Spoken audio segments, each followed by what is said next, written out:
Perfect. Take a look behind you is the presidential wall. And, oh, sorry. No, it's okay. But you will upper left, that's Gerald Ford, the first president I interacted with. And from there, you can follow the entire story of my life. I don't have President Trump up there yet, but all the others I have dealt with, including Gorbachev and including Netanyahu down below. And one of the most important guys up there, besides Ronald Reagan, who I truly loved, the lower left row, on the lower left of the row, is a 1985 picture of me showing the president of China, Li Shenyan, how you trade. You see my hands are showing them you're buying and selling. Right. And that began a love affair that I've had with China since then, because that was the first head of state ever to come to the United States, 1985, just after Kissinger and Nixon opened up the Chinese roadway, so to speak, and I followed suit. And I invited to the Bank of China the president to come and join us. And the rumor in China that followed was that the President Li Shenyan of China came to see Leo Melamed in Chicago before he saw Ronald Reagan in Washington. Wow. It is not true. It is not true. But I encourage the rumor anyway. The way it went, it was really a cute story. I got a letter from the office of the President of China in 1984 that he has accepted my invitation and plans to be visiting with you in Chicago in 1985 in July. They even named the date and so forth. And about a month later, I get a call from the State Department, the U.S. State Department. And the guy says, Mr. Melamed, we don't know each other, but there's a rumor here that the President of China is coming to visit with you in Chicago. I said, is that true? I said, yes. There was a pause, and he said, isn't he coming to visit the president? I thought that was kind of funny, so I said, did you invite him? And the guy laughed at the other end, we'll take care of it. That's fantastic. So he did go to Washington, D.C. first, and then he came to see me, but that's why the rumor, because the president knew he had only accepted my invitation. Later on, they he was the first head of state of the Republic of China. Unbelievable, right? And so it began I call it a love affair. I mean, I know all the things China does bad, and I know all the things that it does very well.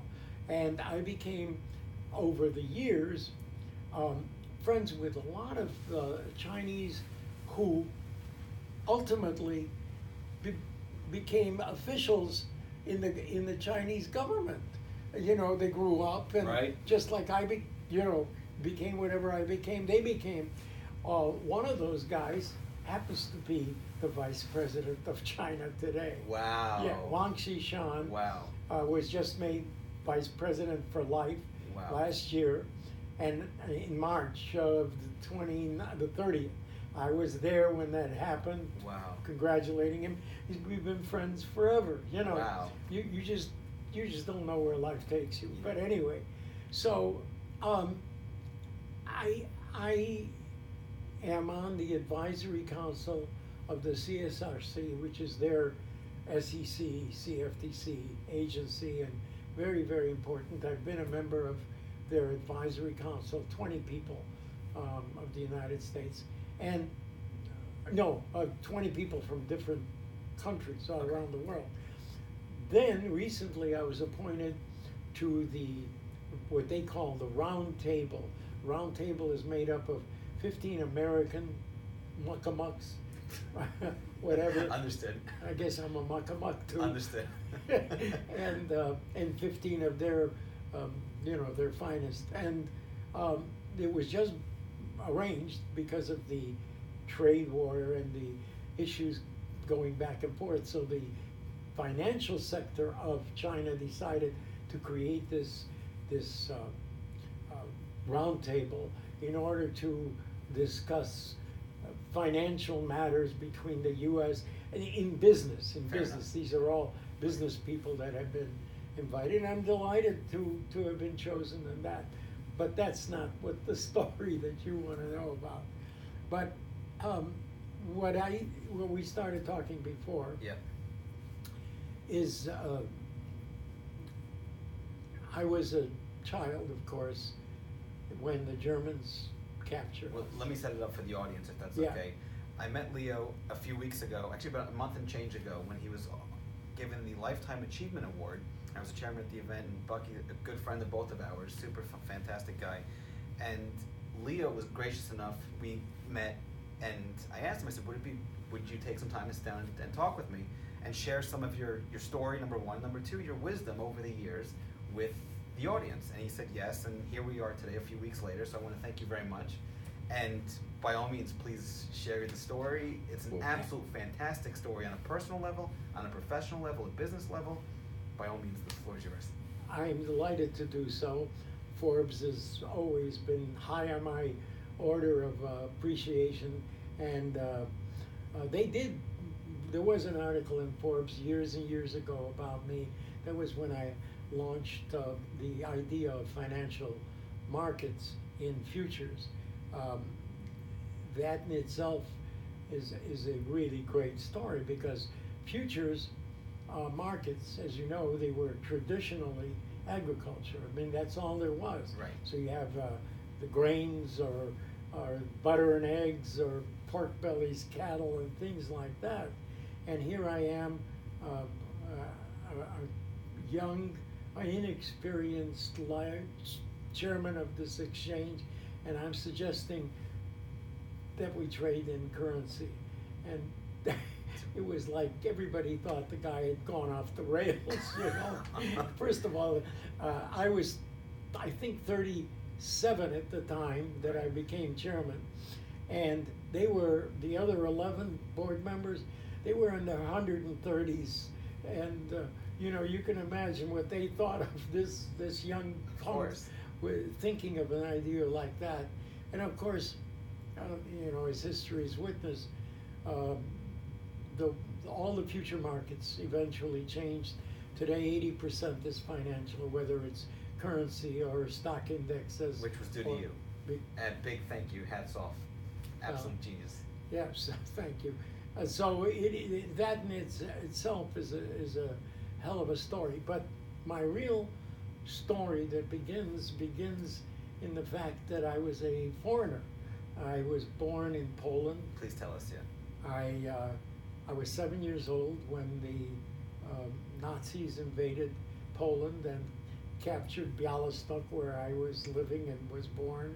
7 years old. And war began. Now, my father was a very brilliant teacher, and he was a member of the Białystok Mayor's Council, and he was the only Jew to be allowed to be a representative. Poland was trying to enter the real world, and he was told by the mayor that the city council will be used as hostages when the Germans take over. This is right before they marched in. It only took 7 days for the war in Poland was over. Right. And the Polish government had swords, right, and the German government had tanks, and it was a fair fight. But it only lasted 7 days, and they marched in. Anyway, so the mayor suggested that the council members are all subject to being hostages when the Nazis march in, and he suggested that they all leave, including him, and he would rent a truck, and they would all go together, and those that don't want to come don't have to come. Right. Everybody went, My father had to come to my mother and me and to say that he was leaving because he was in danger in that way. And on a given night, maybe just 3 or 4 days before the tanks came,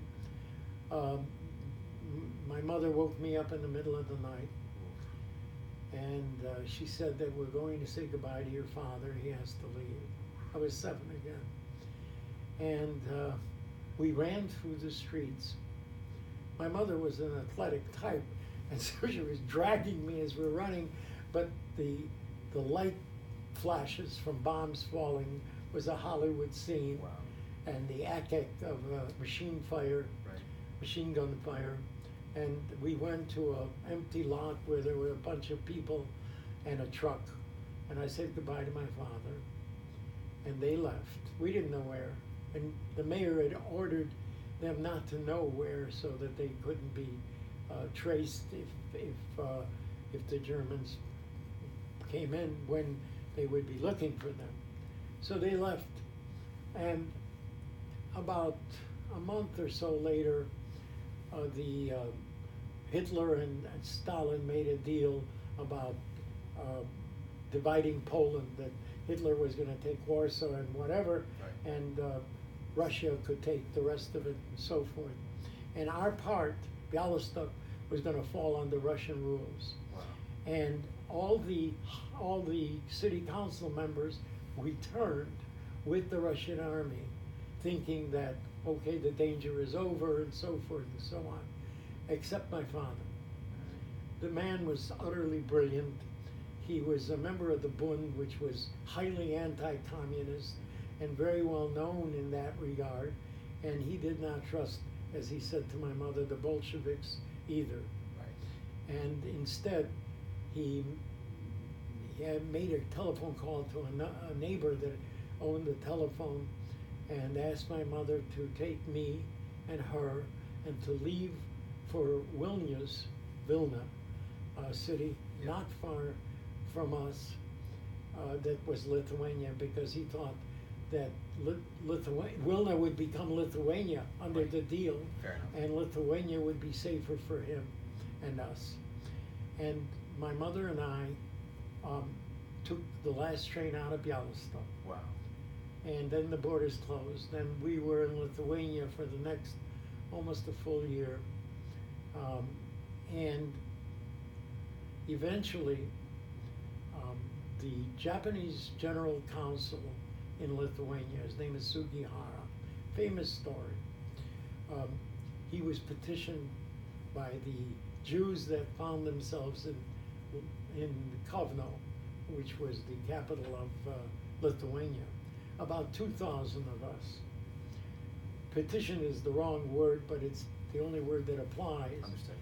Asking him for a transit visa to Japan so they could get out before the Nazis came and conquered all of Lithuania and Poland, and as you know, eventually went to war with Russia Right. too. Right. Sugihara, a hugely moral person, applied for permission to the Foreign Office of Japan to give him permission to distribute the visas to these people. And the Foreign Office in Japan said, no, this is none of our business. We don't want you to get involved. Wow. So he wrote to them, this is telex in those days, Right. that was the way of communication. So he wrote to them, you don't understand, these aren't criminals or anything, they're just Jews. Right. Their only crime is being Jewish, and their lives are very much in danger because the Nazis are coming, and we have to, out of humanitarian reasons, give them some help. The Foreign Office said no. He Wow. did that a third time, and the Foreign Office said no. Wow. And then he Sugihara, said to his family, he had by then converted to Christianity. So he said to them, listen, if I obey the orders of my government, I will be violating the edicts of my God. Right. And I can't do that. Right. These are innocent people. And he said to them, that even a great hunter has pity on a injured sparrow. Of course. And these are all injured sparrows. Wow. He gave out over 2,000 transit visas, and that represented about 4,000 people because a visa was good for the family. Right. And then everyone in this group applied for permission to leave Russia. You can't just leave Russia because first of all, why are you leaving Russia? You're already in paradise. Right. Why would you want to right. leave? There's something wrong with Right, you? of course, Or yeah. are you a criminal? Right. Or something like that, Right. wanting to leave. So that's the first big hurdle you have to get Right, through. right. My father was in a special case because he was wanted by the NKVD, which is the precursor of the KGB. Okay, got it. And so he knew he'd be on the list, but Now he was wanted just because of his role as counselor to mayor, or was no, he was wanted because he was a well-known Bundist okay. and had written and The made political speeches understood. about the communists. Fair enough. And he turns out he was a real free market guy. I didn't know that at first. I learned later on, but so he came to our family. I mean, my mother and I, is the whole family, and he said, I have to apply for us to leave because there's no choice here. I know what's going to happen here. And if the Russian Foreign Department figures out that I am Yitzhak Melamdovich, the same guy that's now applying, we're going to end up in Siberia. Understood. But as it is, if we get permission, we have to go across all of Siberia anyway to get to Japan. So one way or another, we're going to Crossing Siberia. It was this right. private joke. Right. I got it. Good. Yeah, I was about 8 years old at the time, and yes, we applied. It took a long while, 6 months before he was given permission. And during that time, he lived in the forests of Lithuania because he was afraid they would come and get him Got it. and find out who he is. So he was a partisan in the forest until we got permission. And then we left Lithuania and went on to the Trans-Siberian Railroad. It's a ride that takes about 10 days. It took 3 weeks. Wow. Across all of Siberia, because it would stop, and it's a one-track affair. Right. At least it was then, and so sometimes it would stop to let the westbound Passengers. pass Right. the other way. Right. Sometimes it would stop for no particular reason. My mother always thought that this was the end. Every time it stopped, she Sad. thought we weren't going any further. Yeah. But we did, and 3 weeks later we found ourselves in Vladivostok, which is the seaport on the Japanese Ocean. And we had the visa, and we crossed over to Japan in January of 1941. Now, nobody knew that in December of 41, Yeah. Japan and the United Right. States would be at war. Right. We, obviously nobody knew that. And what we had to do, we only came there on a transit visa, so we had to go somewhere. Got it. And everybody applied for permission to enter the United States, was first in line. Canada was other destination, Australia. And a lot of people went there. We were very fortunate, my mother, father, and I, and we got permission to come to the United States. The rest of the 4,000 dispersed, many to Australia, many to Canada, some New Zealand, and about 1,000 of them ended up in Shanghai. And so lived through all of this. Still, Sugihara was the savior. He was awarded one of the righteous by the Yad Vashem in Israel. Right. He was awarded a similar standing at the United States Holocaust Museum.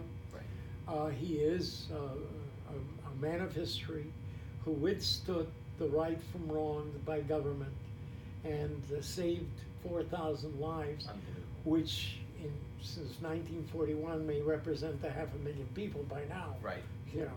And I'm one of those survivors of the Holocaust who escaped by virtue of Sugihara. Absolutely amazing story. Unbelievable. So you landed in Chicago when you came to the States, or Well, where my did you end up? parents got Yiddish school jobs in Chicago, so Wow. that's where I was. And, you know, I grew up in middle of Chicago, and with the neighborhood was with Italians, Poles, and Jews. You know, the neighborhood stories that everyone encounters. But I overcame all that and ended up in law school and So graduated. let me pause for a second. Let's talk about your brief time in Lithuania with the value, how your father played the key role in explaining value. Can you tell that story? Yeah, well, my father is just totally brilliant, and probably one of the most brilliant people I've ever met. I like to think that Milton Friedman was also brilliant, but I put them on the same plane, sort of, although my father was a school teacher and a mathematician.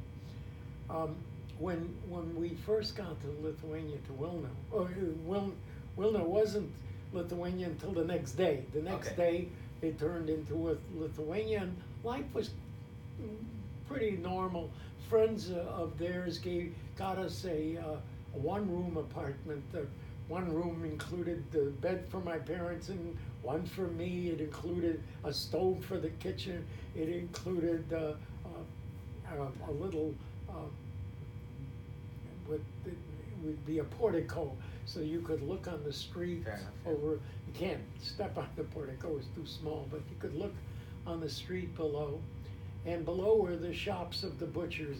This was known as the Butcher's Street in Wilno. And my father one day sat me down. He was very concerned that I'm going to miss first grade. You know, I'd been 7 when war broke out. I was about to enter first grade. And being teachers, that was one of their major concerns, both of them. So they made a vow that they would be my teachers. And indeed they were for the next 2 years. And so he sat me down and he pulled out a coin. And he said to me, "Do you know what this is?" And I looked at the coin. I said, "Sure, it's a zloty." And zloty is the Polish unit of currency. And he says, "That's right." And then he pulled out another coin and he said, "You know what this is?" And I didn't know what that was. And he says, "It's a litas. That's the Lithuanian currency unit." Ah, I said, "Very nice." He says, "What are they worth?" I said, "The same, probably, yes." He says, "Well, the government wants to say that, but let's find out. Come with me." Took my hand and we went to a bakery. And he asked the baker, they spoke in Russian, which I kind of knew too, "How much is a loaf of bread?" And the baker said, 1 litas. And my father said, "We'll take it, wrap it up." So the baker did that, handed him the rye bread, and my father handed him a zloty. I saw that. And the baker said, no, 2 zlotys. 1 litas, 2 zlotys. My father gave him the other zloty. And when we walked out, he says, "You see, only the market knows the truth of what the value of currency is. You can't trust what the government says. You can't trust what people will tell you. You can trust the marketplace." What a life lesson. Yeah. And of course, he did the same thing with rubles later when the Russians came in. And he did the same thing with yen in Japan when we did the yen. So he left me with a knowledge of the marketplace such that it was, I guess, locked in my subconscious forever. Second nature almost, yeah. Yes. Yeah. And of course, the rest is kind of history. But that is an amazing story, because when the fixed exchange rate system in the world, known as the Bretton Woods system, was coming asunder in the late 1960s and early 70s, I was chairman of the Chicago Mercantile Exchange. Wow. I had given up the practice of law. because I didn't like the practice. So let's just fill the audience in just a little bit here. So after you moved to Chicago, you went to law school. And then if you don't mind, before you jump into that story, tell us a story about how you got started with trading. What was your first interaction? It's I an think this is absolutely accident. It was a fantastic. huge accident. I was accepted to law school, and which is the great pride of my parents, because here's an immigrant kid from Poland with nothing, started with nothing, and he's going to be a lawyer. He's going to be in law school. This is Huge. Fantastic. Huge. Yeah. And so I was happy, and my classes that first semester started at 2 p.m. And so I was looking for a job with a law firm in the mornings of the day, so it would fit my classroom. And everybody told me, you got to get a job with a law firm as a clerk, and that's your stepping stone to lawdom. Right. You know? Right. So my friend calls me up on a Sunday morning, and he says, Leo, have you seen the Chicago Tribune?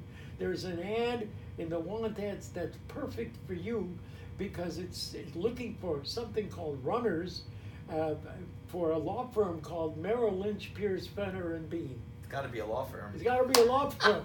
I love it. I'm 19 years old. What the hell do I know? Right. It sounds like a law firm. Of course. I never knew about business world. Merrill Lynch, yeah. Right. So I went to apply for this law clerking runner job. I figured runner meant to run documents to the courtroom for the lawyer. Who knows? Get them stamped from the courthouse and come back, whatever it is. It turned out that what you did is you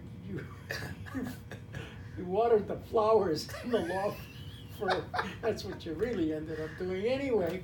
So they gave me the job because I was a law student. That was, it's a big deal for being a runner. So when you were being interviewed for the job, they asked you what are you doing or what's your background. You said law student, and then boom, right away you got the job. Immediately. Wow. I went to the top of the class. There were other applicants, but Right. I got it, and I met Joe Seeger when I finally figured out this was not a law firm. And I walked in on a scene that was Alice in Wonderland, I gotta tell you. Wow. These people running around shouting and all funny characters, at least two. And this is the pit now. This is This the is your pit. first experience with the pit. That's right. It was Wow. the first time I even knew this existed. So you It's a went for world- the job thinking you were going to get a job as a clerk Yes. at a law firm, Yes. and you open the doors and you see the pit. Yeah, Unbelievable. into a world of fantasy, Unbelievable. honestly. And Joe Seeger was the name of the person who I was to see. It turned out Joe Seeger was the major broker for Merrill Lynch, Pierce, Fenner. Fair enough. And in those days, it was called Smith, not Bean. Okay. Merrill Lynch. And the job, he said, you're the new runner, yes. He says, I'm willing to pay you $25 a week. Is that enough? I said, yes. I was thrilled with that. course, yeah. And whatever this was, I said, this is for me. And, it just captured me. So was it love at first sight? Like you Immediately, instantly. Innately. I wanted to know everything about this. And eventually I learned everything about that. Because you can't start from a lower rung than The a runner. Right. But I was working for Merrill Lynch, and the head chief broker happened to be the chairman of the exchange, so I got a little bit more lessons than Wow. not. And I finished law school. My big moment came when I decided that I wanted to be a member of this exchange. And the exchange was dealing in butter and eggs. It wasn't doing that well. But nevertheless, I liked what it was doing. Yep. And so the membership was $3,000. I had about $1.50 in my pocket. Fair enough. So I went to my father. I mean, they were school teacher, how much could they have? And my father listened to me and he said, let me see what you're talking about. So I brought him down to the Merck floor. It didn't take him 10 minutes to figure out what this was. Wow. Amazing. And he said to me, okay, I understand this is a good job for you. and I have $5,000 in my bank account. And I'm willing to give you the $3,000 if you give me a promise that you'll finish law school and that you'll practice law. And I said, of course.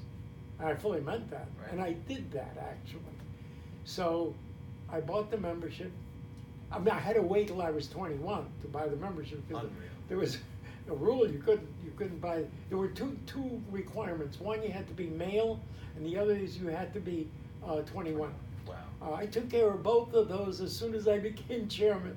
I removed the gender requirements. The first thing I did. Really? Removed the gender Wow. requirement and changed 21 to 18. Wow. Because I had been drafted for Korea. I got a deferment, but I had been drafted. I was 18. I got drafted for yeah. Korea. Right. You know, so if you can get drafted to be killed in Korea, I think you could Have a become a seat on member. the- right, exactly. of the exchange. So I changed that. That was the very first thing I did as chairman in 1967, actually, and the gender requirement I thought was ridiculous, and so that was removed. But anyway, I did finish law school, and I kept my promise. I practiced law for about 6 years, running from the courtroom to the floor. Depositions, floor, trading, back and Deposition, forth. this, Yeah. meetings, and so Wow. forth. Wow. And I wasn't doing that well as a trader either, because I gathered that you can't be a part-time trader. It's very, very hard. It's a terrible, difficult profession. And So even till today, till- with the advent of the internet, with the advent of all the information available, it's still a very difficult profession. even more so than then. Wow. Even more so. Well, first of all, because everything is so fast. Speed Because of information, yeah. and you're dealing in more than just simply pork bellies and cattle Right. and eggs. You know, Right. these are very sophisticated instruments of finance that this kid named Leo Melamed launched. Just picked up, right? From his head, but it is more difficult than it used to be, and of course it's now all on the screens. It's no longer, the floors are gone. Right. And I did that. I recognized years and years later, in 1987, it became clear to me. After the crash in '87 or before No, the crash? this happened actually in late 1986. Okay. I had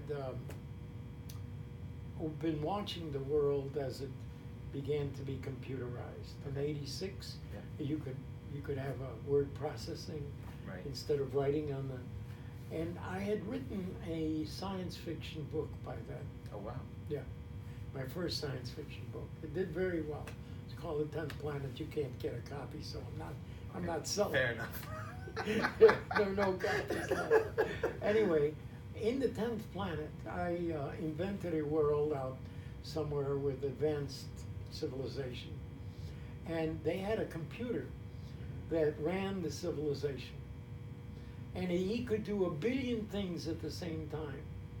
And it doesn't matter how many things that computer had to do, whether it was to prevent war in there, or whether it was to help you personally because you hurt your elbow. What a great You story. could talk to Yeah. this computer at any time, he would give you the right advice. Right. And I'm standing on the floor of the Chicago Mercantile Exchange. I just launched Stock Index Futures, which was launched in '82. So I know the time frame.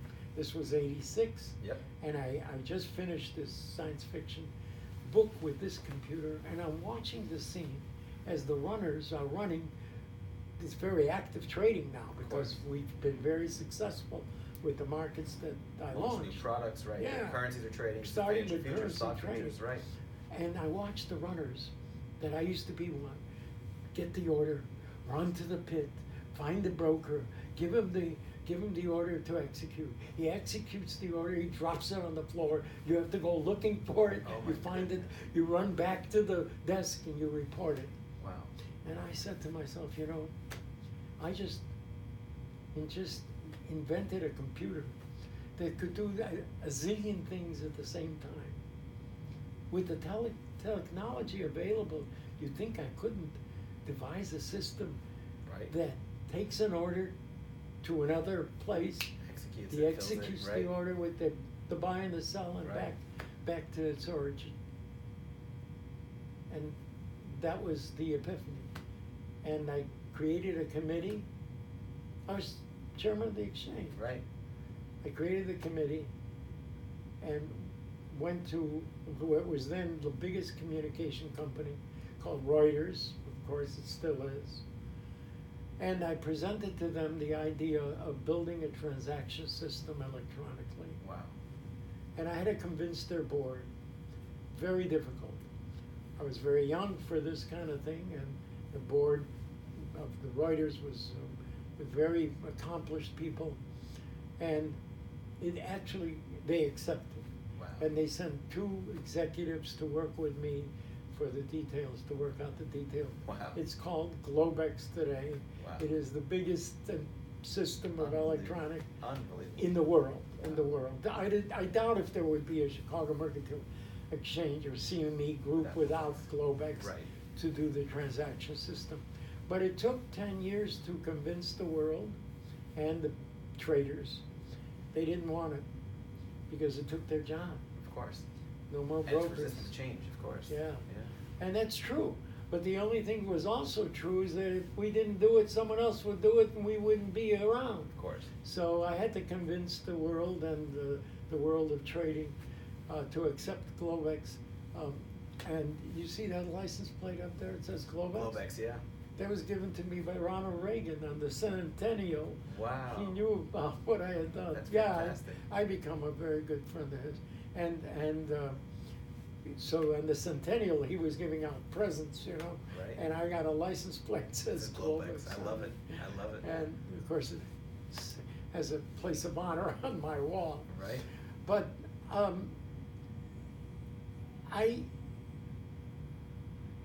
it was an accident that brought me there. And life is that way. The only thing about accident is that you have to be willing to understand an accident, embrace it, and go with it. That's great advice. And to tell really yes, yeah, that's and to really tell powerful. my father that I promised him, I did, as he bid. Become a lawyer. I got my lawyer's degree. Right. I am a lawyer. That's not going to change. But I'm not practicing. Right. And I did for 6 years. He was very upset. He was old world all the way till his last moment. He was old world, and he was very angry and stopped talking to me. Ouch. Until I showed up in the newspaper as having been elected chairman of the exchange. Wow. And that meant, things. okay, maybe there's something. Maybe the kid's got to, something. The kid Right, got right. something, right. And so we made up. Right. But it took a year. Wow. Yeah. Wow. And I'm not sure that I didn't run for chairman because of that reason. On a subconscious level, or even a conscious level. Yeah, exactly. So how about the ascendancy? Well, 2 things I want to ask you about. But first thing, the ascendancy. So you started off as a runner, and then did you stay with Merrill? Did you end up leaving? How did you end up becoming the chairman? Because to accomplish that feat at such a young age, there must have been, was there politics? Was it just grace from above? Was it a combination, or? no, it was all there an opportunity politics. that It you was saw? a very, very hard thing to do. Okay. Because the exchange had been born by egg traders whose sons or in-laws were now the board of directors running the exchange. So heavy nepotism. So they owned it. Yeah. And they were happy with their ag market, even though the Merc was one of the worst run places in the world. Wow. It was corrupt is the only word that comes to mind. And I could tell stories forever growing up with learning what the corruption was. The board of governors figured that whatever they can make on their own as a result of being a director is fair and is done that way.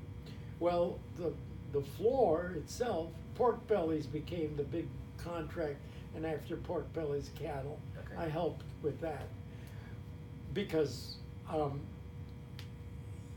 the floor was now doing very well in terms of the membership that I bought for $3,000 was now worth $100,000. It's a good trade. Yeah, it was It's a good trade. Yeah. good trade. Yeah. And so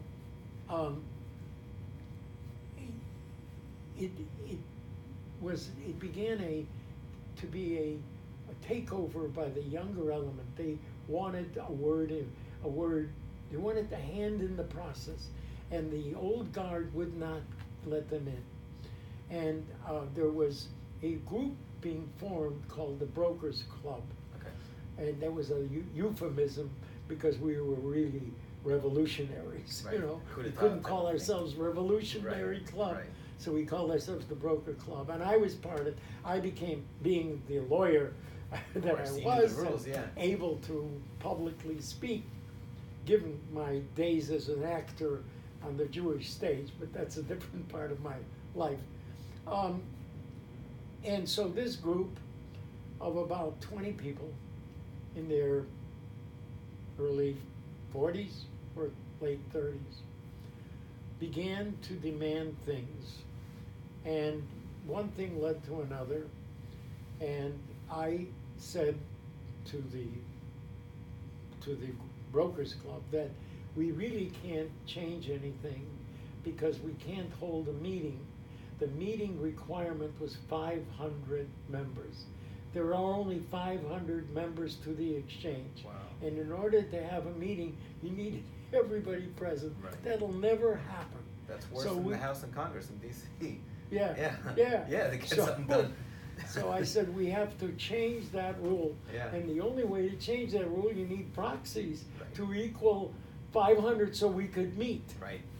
And since I was tight with the Merrill Lynch people, having grown up with Merrill Lynch, Yeah. I convinced the Merrill Lynch broker, who was one of the broker club group Was it still members, Siegel or somebody else?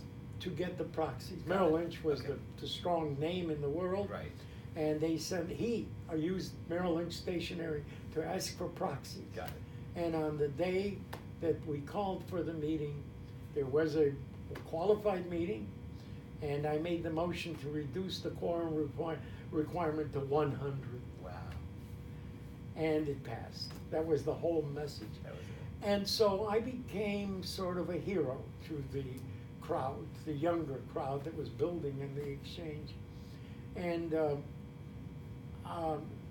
So at this time, you stopped practicing law. no, not yet. Oh, you were still practicing? I'm still practicing law. So were you making money trading, or were you making more money as commissions as a I broker? was making only money as a lawyer. I was As a still lawyer? not making money. Wow. I would make money and then lose it. Now, were you trying to learn how to trade as well, or at the time, or were you more interested in just?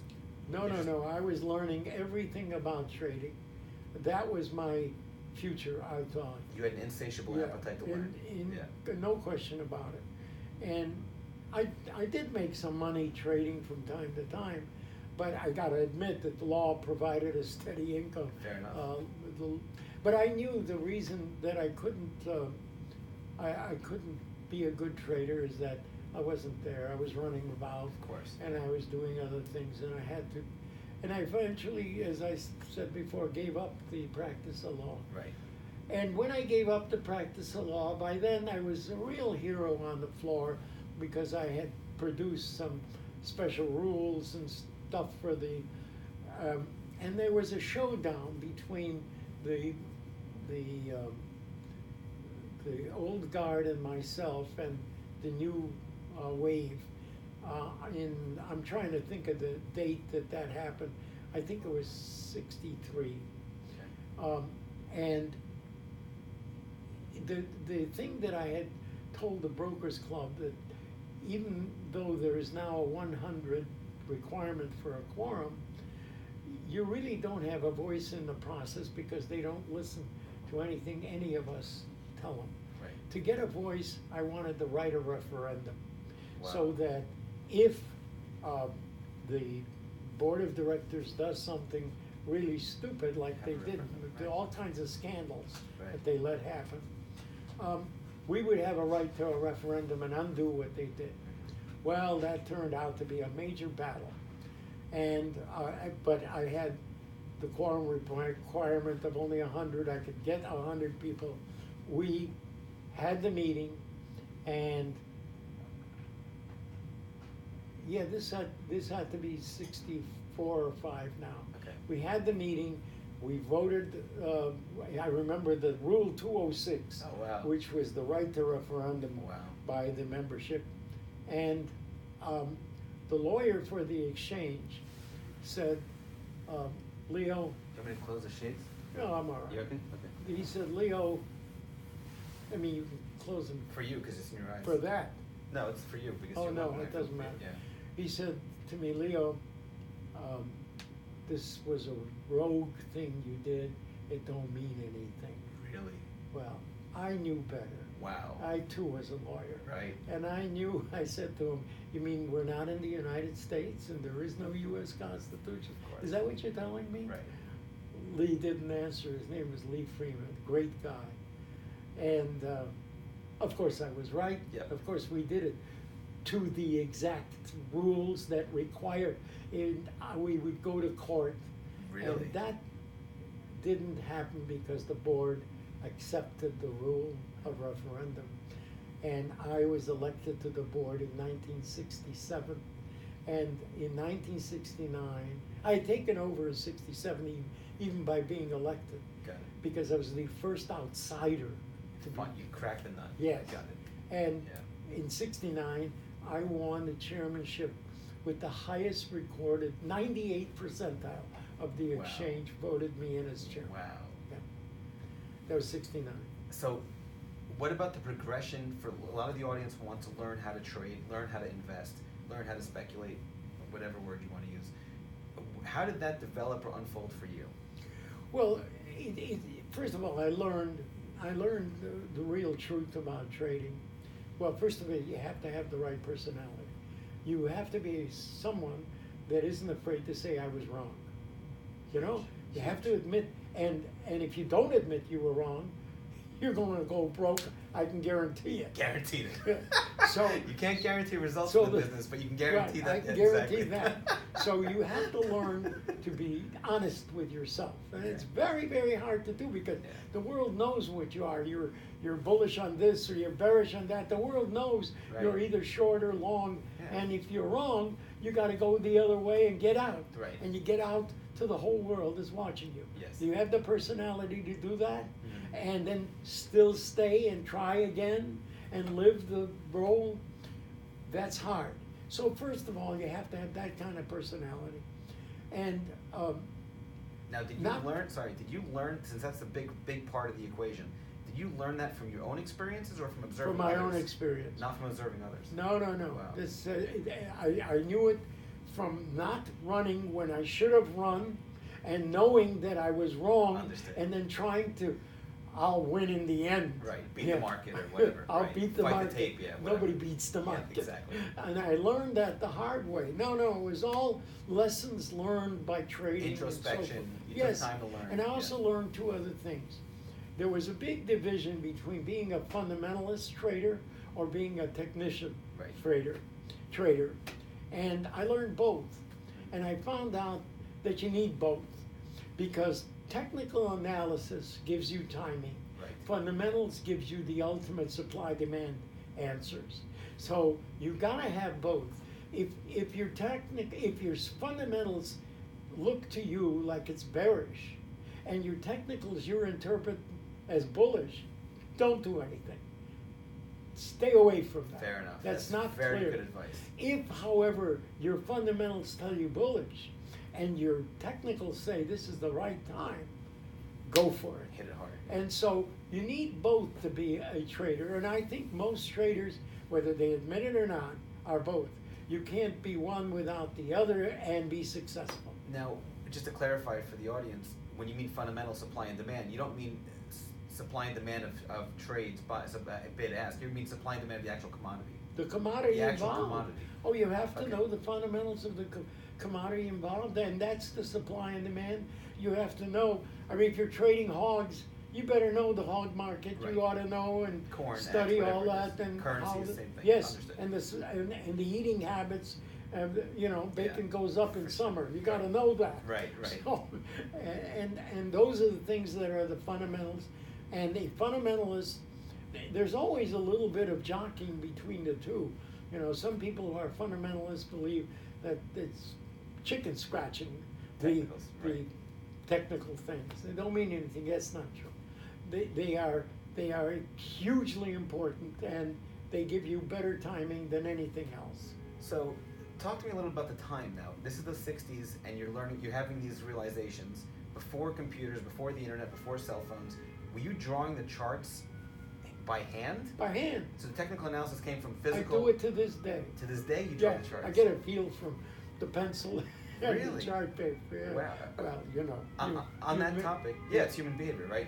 It's the patterns. So, what technical patterns are attractive for you? Because in the world of technical analysis, it's a very wide lane. Some people say, well, you want to buy breakout. Some people say buy support. Some people say buy resistance. What patterns have you found to, without giving away secret sauce? No, there is no secrets. First of all, right? I got to tell you, I love that. Nothing secret here. The patterns that you learn that are meaningful, you learn by experience. Okay. It is the only way, and there's a feel to the patterns that I dare say I understand. So when people talk about head and shoulders or symmetric triangles and things like that, right. Nobody's going to say underneath head and shoulder, watch out. Of course. You've got to recognize it, and it's not always recognizable. This is more an art than a science sometimes. So sometimes you can picture the symmetrical triangle and the breakout of it. Others can't see it that way. But the experience that you've had in watching charts forever, I did for 50 years, Right. I teach you to understand and to interpret correctly. But then you have to go back to the fundamentals and say, wait a minute, this is telling me this is coming to a breakout in this product. Do the fundamentals mean that, or are we in oversupply Right. and it's no breakout at all? And if, in fact, you decide, and you have to be honest about that. You can't do it blindly or because you want to be long. You got to be honest.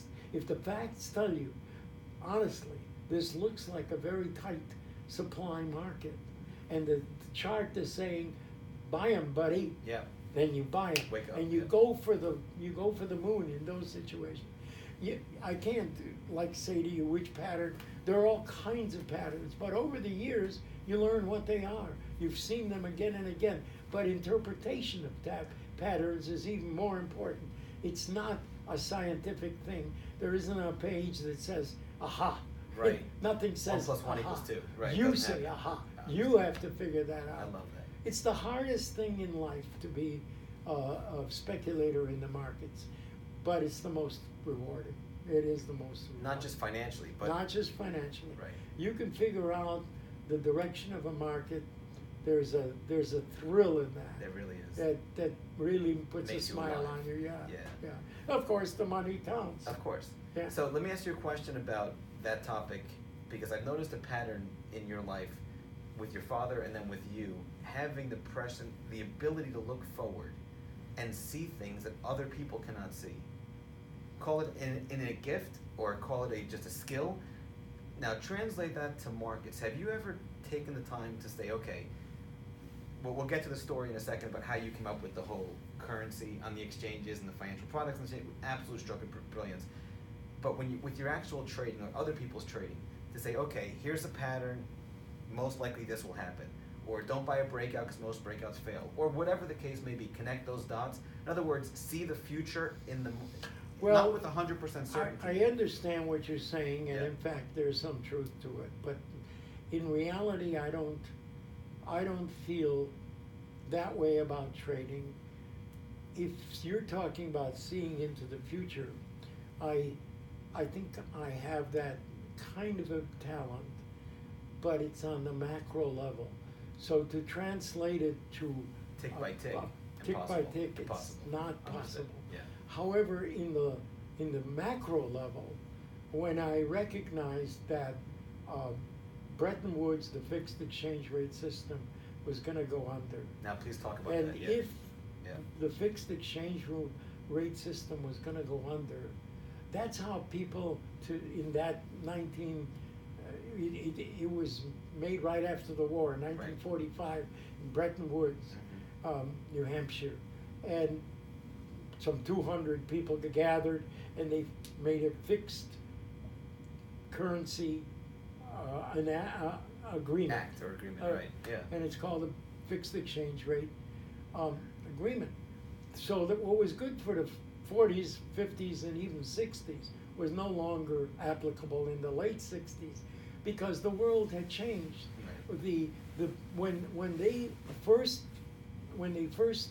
organized the Bretton Woods Conference, there was only one country alive in the world, called the United States. Right. All the other countries were rubble. Right. They had nothing. So Right. that was true for that era, and they marked all the currencies vis-a-vis the dollar. So how many yen to the dollar, how many Deutschmark to the dollar, Great Franc, British whatever it pound was, to the right, dollar, everything yeah. was to.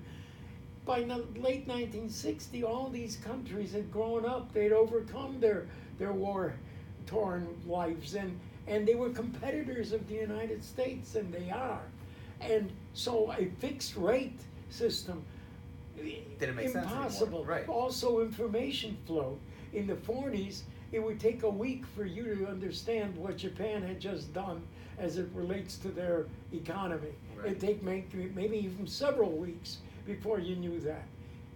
Now, immediately, Instant. he says something, you figure out Boom. what he said, and boom, the yen Shoots up. responds Right. just like Right. that. Right. So how can a system where you had to gather once a year to refix the Currencies. rates of currency? Right. Once a year, Nonsense. once a second Right. today. Right. Okay, so I recognized that something was going to have to replace that. And here, But there I were am no chairman of an alternatives. exchange, Right. and I can literally launch what I want to launch. Right. I tried potatoes, I tried oranges, I tried shrimp. It didn't work. No, Wow. I tried turkeys. That didn't work either. Lumber, that worked a little bit. Okay, but here I'm chairman of this exchange. Maybe not a very big exchange, but still an exchange. And I'm thinking Bretton Woods is going under, and the world is going to need a pricing mechanism. How's it going to do that? They can't get together once a year. They can't get together every day. Right. And of course, the answer is a futures market in currency. Well, everybody thought I had gone off the rails. I was a little bit touched in the head. Right away. Yeah, because futures, Leo, is for agriculture. Of course. And over centuries, since David told the Pharaoh that you had to have so many bushels of grain. Right. It's been futures, I love it. buddy, and that's how he saved the Egyptian civilization, by that long hedge, the hedge that he put on, Right. 7-year hedge. That's it. Okay, but it was grain. Right. It was agriculture, and since then it's been that way, and so here this is finance, and I had a very hard time. So, sorry, I need to ask you a few questions. So you had perfect clarity in your mind that this was a perfect solution. You just had to convince the world, I wish more or less. But Yeah. you didn't waver in your decision. You saw that this was black and white. This is going to work. Absolutely. Yeah, no question whatsoever. No question. And then, was your father still alive at the time? Yes. Did you share the idea with him, and what was his response? Just out of my own personal curiosity. No. if you don't mind me asking I you. shared. He said that I am probably right, or words to that effect. But he wasn't into it. You know, you had to talk to him about Plato or Fair things enough. like More of a that. theory. Okay, Yeah. understood. Anyway, So you but went Milton. I went to his counterpart Okay. called Milton Friedman. There we go, yep. Who was a professor down the street here Yep. at the University of Chicago. He knew who I was, but I asked. I wanted to meet with him. We met at the Waldorf Astoria in New York. He had a home in Vermont, and so he was there, and he invited me to meet with him for lunch in November of '71. Okay. And I said to him, I said, look, I'm getting a lot of guff from a lot of people, and you can answer me honestly, but please don't laugh at me. He said he wouldn't laugh, okay? I said, I'm thinking that you're right, because he's been preaching the fixed exchange rate, relic of the past. Right. You're right. I believe that Bretton Woods is going under. I want to launch a market in currency futures. And he said, oh my God, that's a great idea, do it. Wow. I said, wait a minute. I almost fell off the chair. Wow. I said, wait a minute. Everybody tells me futures are only agriculture. How can you say that? This is finance. Right. He says, makes no difference. It should work just as good as it does in agriculture. It's a hedge Right. for future reference. It's a price discovery. Right. The same thing is applied in finance. I said, oh my God, nobody's going to believe me. He says, well, just tell them I said so. I said, no, Professor Friedman, you got to put it in writing. They're not going to believe this. Right. He says, oh, put it in writing. He says, do you want a feasibility study on why currency would make a good futures market? I said, exactly. He says, well, you realize, of course, I'm a capitalist. I said, how much? He said, how about $5,000 for the study? Wow. I said, Done deal. $5,000. Done deal. Done deal. The Merck is Filled. worth today Done. somewhere at $70 billion. Unreal. And this was $5,000 best trade ever made by mankind. Wow. So I then went ahead. That was it. He wrote the paper, and I had the Holy Grail in my hands, Yeah. and I then went everywhere. I became the Billy Graham of futures, Right. and I was proselytizing everywhere I went, explaining why this was an important event. I went to the government of the United States. I met with then Alan Greenspan, who was then chairman of the Council of Economic Advisors. Before he became head of the Fed. I met with George Schultz, who was then Secretary of Treasury. Wow. I met with Arthur Burns, who was then Wow. chairman of the Federal Reserve. Yeah. And in every case, I sent them the paper first, Milton Friedman's paper. Right. And when I went to George Schultz, who is still the greatest statesman I think the U.S. has ever had, he's professor emeritus at Stanford. And I sent him the paper. And when I came to his office on the appointment day, he didn't know my knees were shaking. Wow. But my knees were shaking. Wow. Here, Wow. I mean, I'm at the pillars of government, born in Bialystok, Of refugee. course. What a story. And- It and- warms my heart, right? Yeah, well, Right? it was all of that, and I explained what I had, and he had Milton Friedman's paper in front of him, and he looked at me. He says, "Listen, sonny boy, Wow. if it's good enough for Milton, it's good enough for me." Done deal. And I used those exact words time and time again. I went to Great Britain, I went to Germany, I went to Japan. I went to every one of the countries where we were going to trade their currency to advise them that we were going to trade their currency. And in June 16th, 1971, we launched it. But we launched it in a market called the IMM, the International Monetary Market, Right. created specifically for For trading currencies. financial instruments. Right. So the Merck had two things going, the Chicago Mercantile Exchange and the IMM. Later I merged the two. In 1986, I think I merged the two. Wow. That's a fantastic story.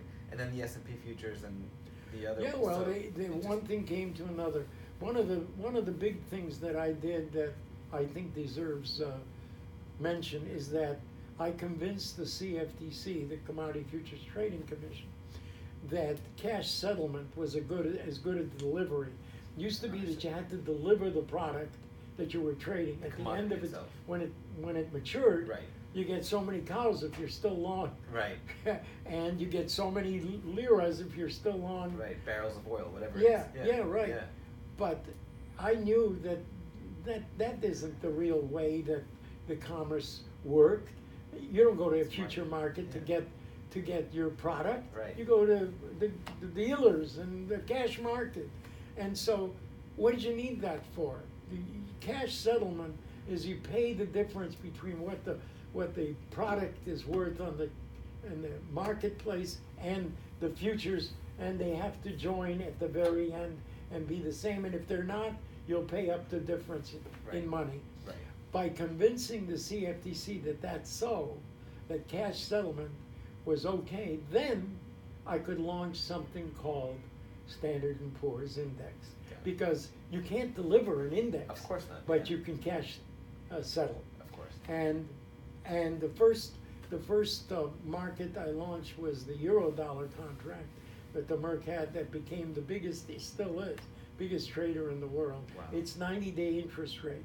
The 90-day interest rate. Again, you can't deliver interest rate, but you course. can cash settle Money, interest right, rate, the yeah, money, yeah. the difference in money. Yep.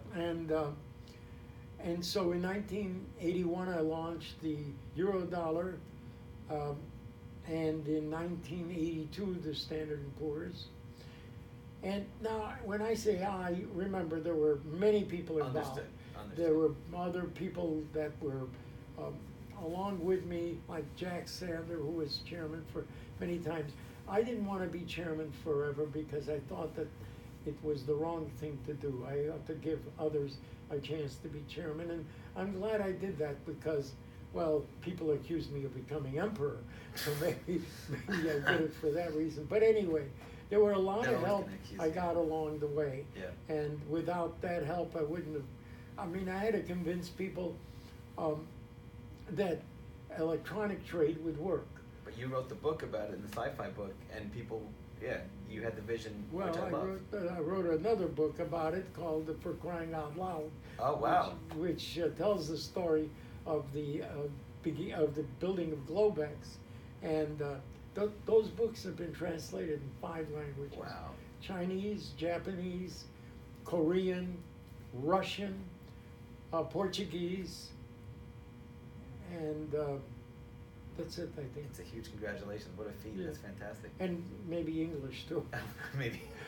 Yeah, but the real thrill is that the idea was so valid that it was adopted by every country in the world. I'm presently advising China and Japan about the idea of regulatory reform, so that the regulations allow our new ideas to be processed and innovated. So, on that note, I have a question about Chinese futures markets, because I'm assuming you might have played a role there as well.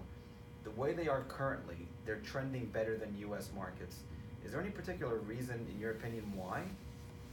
No, not there really. still And more I infancy? still believe that China has not opened its markets enough. I advanced the idea of they should open a crude oil market, which they did last year. Right. No.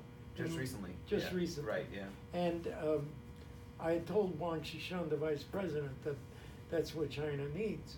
But I had told him that it will be of no use if it's just an internal market, like their corn and their soybeans and so forth. It's Yeah. got to have a cross-border application, Okay. and you got to let the world trade it. And that's the first market they've launched Which that is- allows Americans to trade if they want to, or Chinese whoever. futures. Yes. The oil specifically. In oils, Right. just that one Right. market. But that's been my message to China. They have not opened up their markets sufficiently, and in some cases at all. Wow. You know, you can't be afraid of competition. You have to, Of course. you have to accept competition, course. because competition is a good thing. Yes. And it makes you better, and it grows markets better. So that's yet to be learned by the Chinese. I really think they have to learn that. But the hardest thing I did was to convince the actual financial revolution that occurred with the launch of currency futures actually went quite fast, because by 4 years later, I launched Treasury bill futures. Wow. So Boom, boom. yeah, boom. it was Yeah. pretty fast. Wow. The electronic trade, taking away from the broker his livelihood, not intentionally, Of course. because By necessity. it Yeah. was either we do it or someone does it. Of But course. either way, you're going to lose your job, Right. and it might as well be us Right. and our exchange. And of course, Globex you know, is here, right. look at the exchange. Right. So that was the hardest thing. It took Reuters eventually built the system in 1992. So Globex started operating in 1992, and it took till about 2002 for it to be fully accepted by Understood. the futures world, and then by the rest of the world. So Got it. today it's all electronic. No, yeah, I love it. Okay, so one of my big things is psychology, right? So there's fundamental analysis, technical analysis, and then as we were speaking earlier, I've kind of developed this whole third concept called psychological analysis. So for the audience, the people that want to learn, you've got, I mean, we could spend probably all month together, not even all day, but I can ask you questions, tumble in the face. What kind of advice would you tell beginners, intermediate, and advanced traders that pitfalls they should look out for, common mistakes you've seen people make, and then how to overcome them? Because one thing I've noticed about you is that you've been able to take painful events that would otherwise crush other people and turn them into empowering events that springboard you forward, which other successful people do as well. But I really admire that about you because... Well, you got to go back to the United States Constitution. I have to answer this question. Why is the U.S. so successful anyway? I mean, we're the most successful nation in the world. Great question. We're the most successful, and in the 20th century, 71% of all inventions and innovations occurred in the United States or by Americans. Wow. Why is that so? Well, it's so because the Constitution said that you, the individual, have the right and the privilege to think and to do what you want to do with your life. I love it. And if you fail, we're not going to blame you. We're going to let you try again and again. And it's not a shame to fail. Right. It's not a shame to try an innovation. Right. You know how these drug companies work? They have hundreds of ideas that are trying, and they spend gobs of money trying, and maybe one hits. Right, that's it. Maybe one hits. Right. That's why it costs so much. When that one hits, they want to make up for all the money they spent. Right. But that's the point. The point is you have to innovate and try and not be afraid to lose.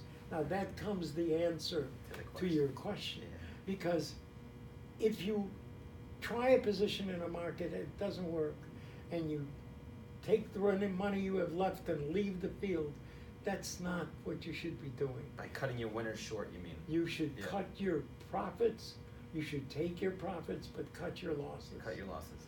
And then when a loss occurs, don't be afraid to try another thing, another stock or product. So what you're saying is most people, the amateurs or the beginners, is that they have a little bit of a gain, then they're fearful that they're going to lose that gain, so they cut the profit.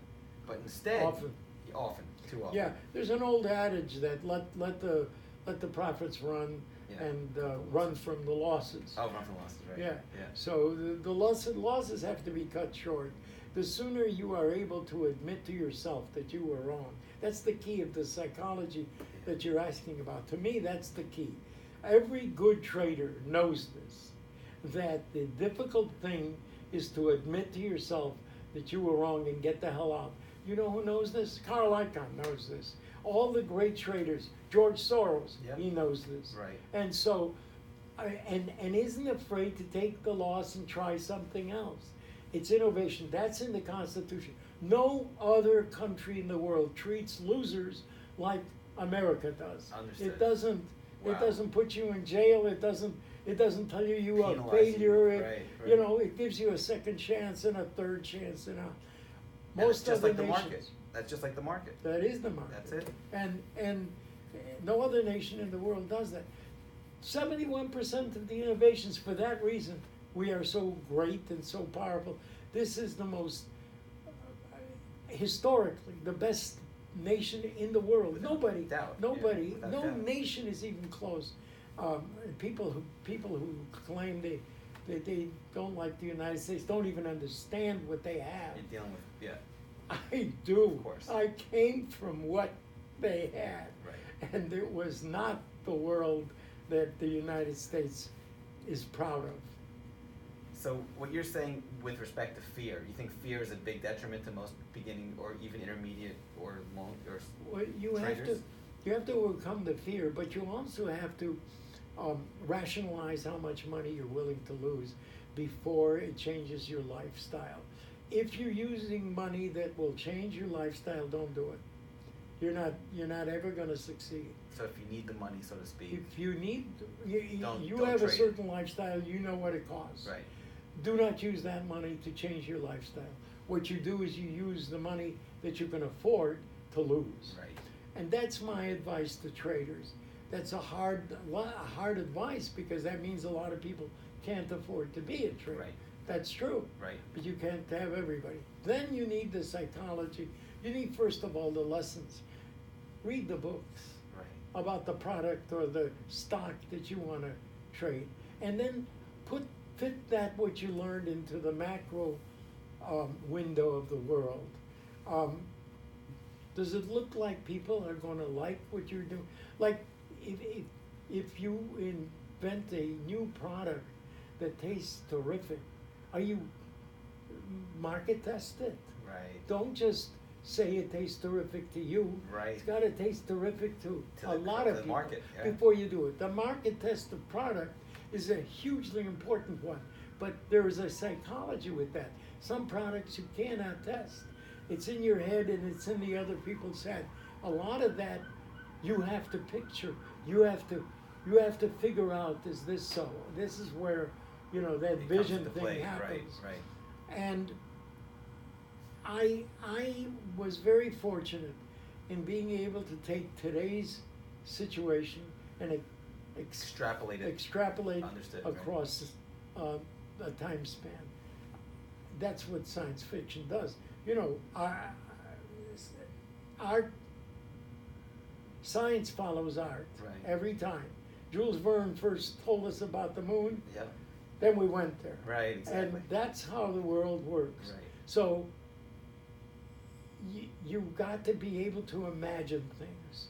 And I'm lucky that I have this huge imagination that would invent foreign currency trading, treasury bill trading, stock index trading, Globex as a system. These were all looking into the future type of ideas. Partly, I don't know how that came about, but I think maybe during the 2 years of escape from the Nazis, I lived pretty much in my head. I had no friends. Right. We weren't long enough in any place Right. to develop Roots friends or yeah, stuff like right, that. Right. And so I was myself. Right. Imagine being 3 weeks on a train with all grown-ups Unbelievable. Yeah. who didn't I talk can't to even you. fathom it. Yeah. Yeah. So I ended up playing how my imagination allowed me to play the games Right. and think of things that I think began a process of some sort. But your father also had the foresight, the ability to see, not go back to Poland my when God. others. So. Yeah, that's that an could- inherited thing. I mean, he knew. I mean, how many Jews ran after they were captured by the Nazis? Very few. That's what I'm Very saying. few. Most people say, well, okay, it's going to be war. And we've Pass. seen war. Right. You outlive war, but you don't outlive a Holocaust. Right. And only a few, real handful, knew to run And then not even that, he knew not to come back. and not come back. That was huge. And he told you and your mom to get on the next train and leave because, and if he had not done that. No, he wasn't coming back. Yeah. He knew. But he knew. the other city councilors came back, Yes. right? Yes. So he had the foresight to see things. That was an amazing thing. That's where I see a parallel between his story and your story. And if you grew up unconscious, like just observing, that's how you I interact. think everybody has to remember that your parents are how you became what you are. Right. I mean, you're obviously thankful and grateful to your parents because they made you. Right. And you also got some of their genes and talents Right. and so forth. Now, how you use it, that's up to you. Right. But it very definitely a parent Influences. influence yeah, right. on the children Right. that they bear. Yeah. And the children, sometimes we don't even recognize that.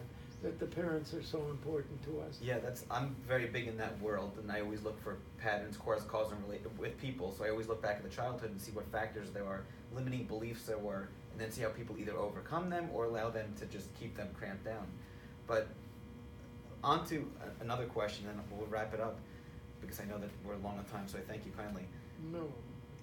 Is my pleasure, really. When you see people self-sabotage in trading specifically, because that's what the audience is focused on, their trading and their investing, I'm assuming you've seen lots of great traders, or people that could have become great traders. Have they overcome mental walls or barriers, whatever word you want to use? Do you see that as a pattern where people are self-sabotage, they get a little bit of success, they make a little bit of money, they have a good run in their P&L, and then they do things either consciously or unconsciously to sabotage themselves? Yeah. Or is that more haphazard? Happens all the time. Is there any way to overcome that? It's the issue of, a little out of the middle is a good rule in trading, okay? I never want to get out on top, because I may have misstepped, and that's where there goes the profit. Right. I want to get out long before the top. I also want to get in long before the bottom. So people who wait for the absolute, if they're long and they wait for the absolute last ounce that they can get out of this position, Yeah. they're not going to make it. Right. Because all they have to do is be wrong one time and gone. Gone. So you can't afford that. You have to be willing to leave a lot on the table. And that's a talent. That's learned also. That's something that you can guard and you can guard against. Meaning be okay with the fact that you exited a position and it went up without It keeps you, going, so but what? it doesn't matter. No. Don't wish you, oh my God, I could have bought a boat, I could have bought a house, I could have The whatever. could have game is Yeah, not the could've, game. Not the game. No, and that's a hard thing to learn. But the biggest lesson is to admit the error and get the hell out. Admit the error and get the hell out. And then sometimes you're going to be wrong about that too. You shouldn't. Oh, if I didn't get out. Yeah, well, it's part of the Game. Right. Yeah. Yeah, you're going to The be wrong process. sometimes, but you're going to save your ability Took us. for the next winner. Right. Otherwise, you aren't going to have that. Yeah, I fully know. Believe me. Yeah, I believe really in studying. There are many books about technical trading, and I believe they should be studied and read. And there are many on the fundamentals, because each fundamental is kind of different. Right. Each, you Yeah. can't make a rule about that. And so I believe study is a very important element. There are traders probably that have been successful that didn't do any trading and so forth. So far and few between. They are not my heroes. My heroes are the people that studied and did it right. Understood. Now, what about the investing versus trading concept of people that invest, where they'll buy and they'll hold for a long time, versus traders that are in and out? Is there any one time frame that you find to be more, I guess, easier to take money out of the market? Unfortunately not, because the ones that started life in the futures are traders that go in and out. Right. They don't know how to stay. Yeah. The investment people, they know how. Buffett Stocks and those then, people, right. they look for the long haul. So there's really a big difference, and maybe in some cases I say to myself, okay, I'm going to keep these for the long run. Right. Okay, that is okay, but I can't do that for everything. Of course. Maybe I could do that for one exception. Right. The rest of the time I'm an in and out kind of guy, because that's what I learned, that's how I am.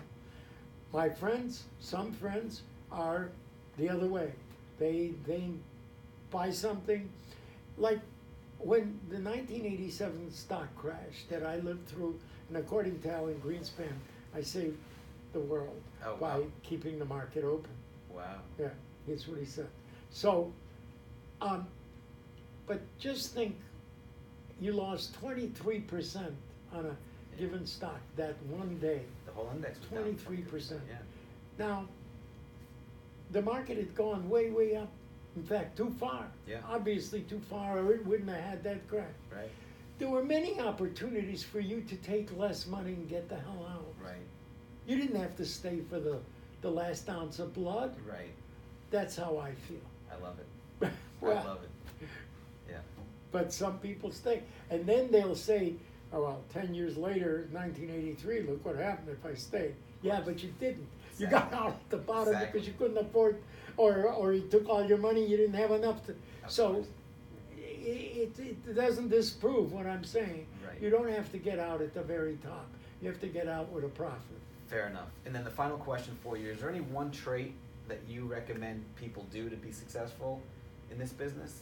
Or is there any one habit they could pick up, or one book or just leave us with one piece of advice? Well, that's a very, very hard question.